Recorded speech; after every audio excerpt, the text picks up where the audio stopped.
1878 Market Street, I asked him, just to make sure I'd heard it right. Yeah, he said. Then he turned back to her. Is that it? Cutie pie. White. Toasted cutie. Maybe 25. She had a pale, perfectly formed little face that reminded me of a mink. In hindsight, make it a weasel. Black hair, tattooed arms, a wraparound thing covered her top half, more or less. A fluffy black miniskirt and complicated stockings below. I'd taken it all in as she stumbled into the cab with a guy wearing a wool beanie despite the warmish weather, shirt tail out, half-assed beard, a super cool bike messenger bag slung around his neck, the same age as her about, but compared to her, he looked like a kid. Is the address I said before, she slurred, grabbing a cell phone from his hand. Can't you fucking show me? I started driving while they figured it out. I wasn't going to make any money standing still. But in the tilted rear view, she was pushing the cell phone at his face like she wanted to wipe his nose with it. Just go through your text, he said, his lips tinted by the bluish light, fending away her hand. Can't you just do it for me? I'm fucking completely hammered, dude. Can't you just look for me?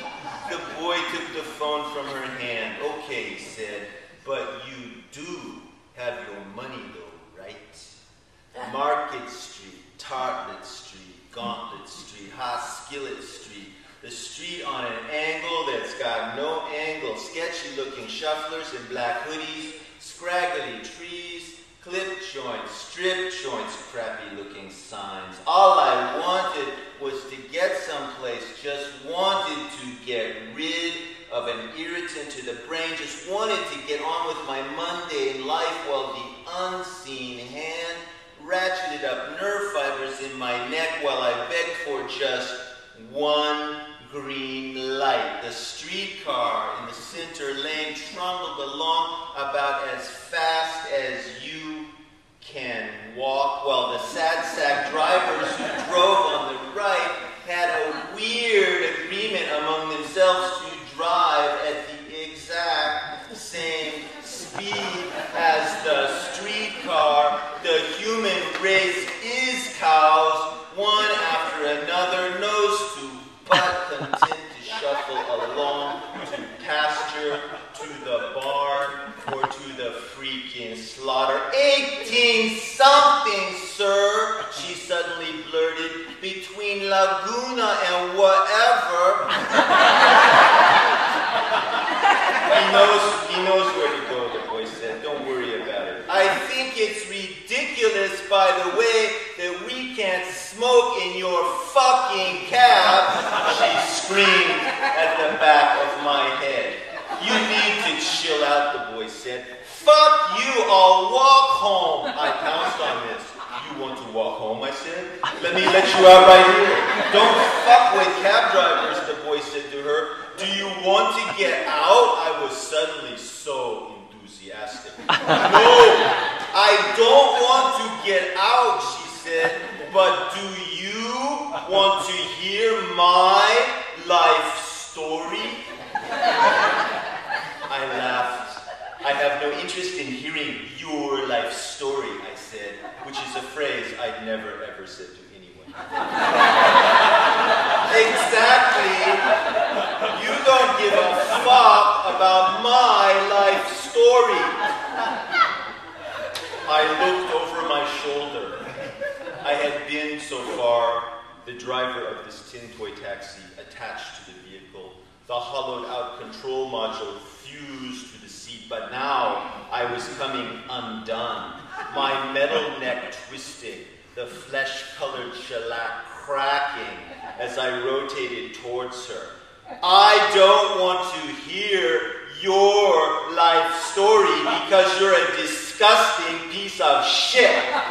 Facing back, I was pointing my eyeballs at her sharp-toothed little face, even while the car rolled forwards. Do you want to get out now or not?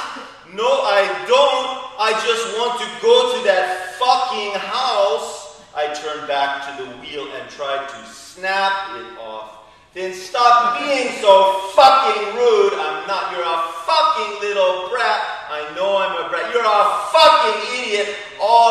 Shut the fuck up. God damn it, the boy said. Listening to you is like listening to someone puke. I screamed. I could feel the blood rising in my face.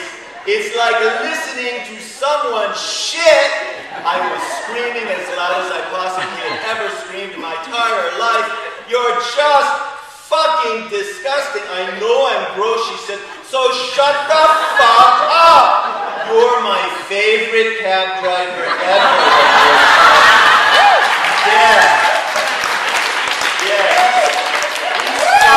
He's fucking rad, she agreed. Thank you, sir, he said.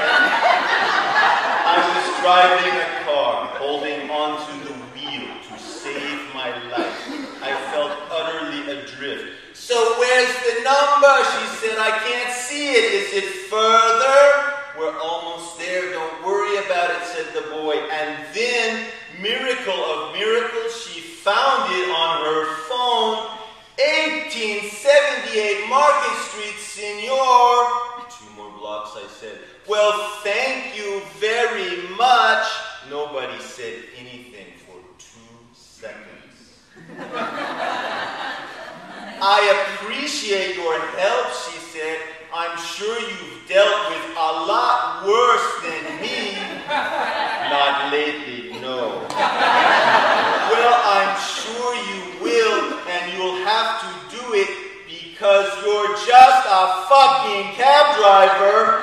There it is, right there, I said, shaking my finger at the dirty 4-story blue apartment building with the beat-up security gate at the corner of Market and Laguna. 1878. You see that? Thanks, she said in a tone like she'd just taken a big whiff of sewer. I appreciate it. I'm a brat. She looked at the boy. This guy doesn't even know me, bro. I go to USC and the Academy of Art. He doesn't know me. I have enough money to pay him extra if I wanted to. What the fuck's this? It's my bag, the boy said. Where's my bag? It's not here. You didn't get mine? No, I didn't know. Fuck! She kicked the back of my seat 3 times in quick succession. Then there were 3 beats of silence. What you have to do, she said almost sweetly, is take us here and take us home. So if you could wait outside, that'd be really extra cool. Yeah, that'd be really extra cool, I said. If you want your money, you're going to have to wait, she said as she flung the left door open in traffic. Somebody honked as she stumbled around the back of the cab and reappeared by her boyfriend's door. He'd opened it, but he paused to tell me something.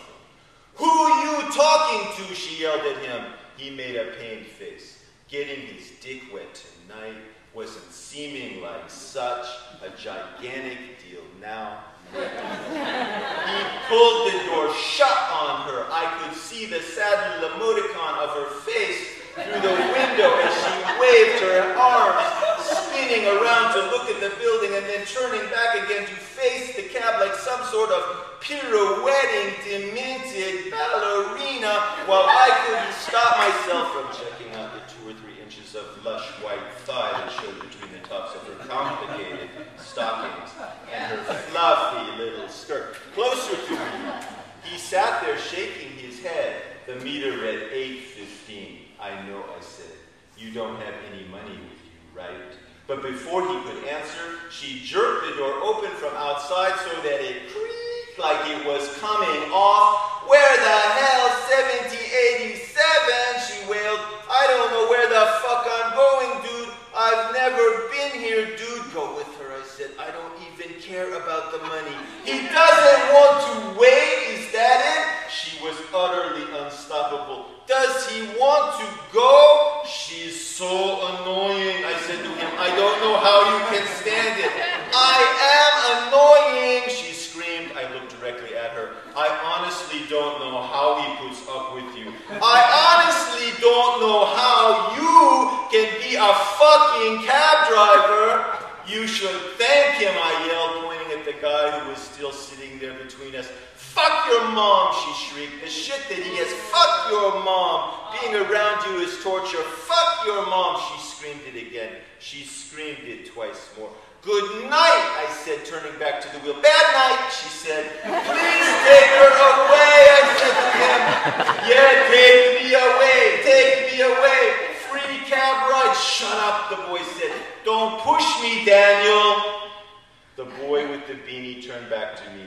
I'm really sorry, he said. Then he stepped out of the cab. Hey, asshole, I heard as the door slammed shut. I pushed the gas and made a quick right. Immediately, a guy, a greasy-looking guy with a ratty mustache and a long coat, stepped out of the darkness, holding up his long, red hand. He got in. How you doing, he said. Fine, I said. Take me to the high tower, he said. The one on Geary, I said. Yeah, he said. Okay, I said.